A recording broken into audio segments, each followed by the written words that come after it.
আমি তো আগেই বলেছি মাছে ভাতে বাঙালি, তো চলো আজকের ব্লগটা স্টার্ট করি। Let's go. Welcome to my new blog.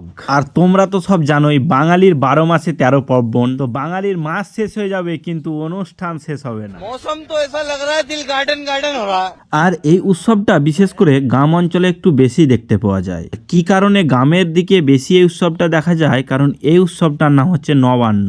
আর যখন গ্রামের মানুষ বছরের নতুন ধান বাড়িতে নিয়ে আসে আর সেই আনন্দেই এই উৎসব পালন করে।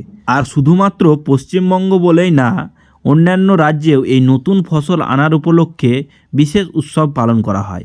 যেমন তামিলনাড়ুতে পোঙ্গল বলে একটা উৎসব পালন করা হয় এই ফসল আনার উপলক্ষে, আর তেমন পশ্চিমবঙ্গে পালন করা হয় এই নবান্ন। তো চলো এবার খাওয়ার দিকে যাওয়া যাক। বলা বলি তো থাকবেই, আর তোমরা তো জানোই যে খাবার সামনে থাকলে আমি আবার বেশি কিছু বলতে পারি না। তো চলো খাওয়া দাওয়াটা সেরে নেই, তারপরে বলছি। আর খাওয়া দাওয়ার পর চলে এসেছি মাঠে, কারণ খাবারটা হজম তো করতে হবে, কারণ আবার গিয়ে খেতে হবে।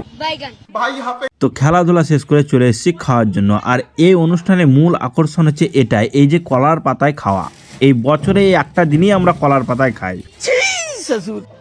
আর এই নবান্নের উপলক্ষেই গ্রামে সুন্দর একটা ঠাকুর করেছে।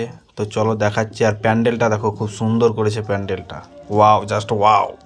তো ব্লগটা ভালো লাগলে লাইক কমেন্ট শেয়ার করে দেবে। আর এখানে আজকের ব্লগটা করলাম শেষ।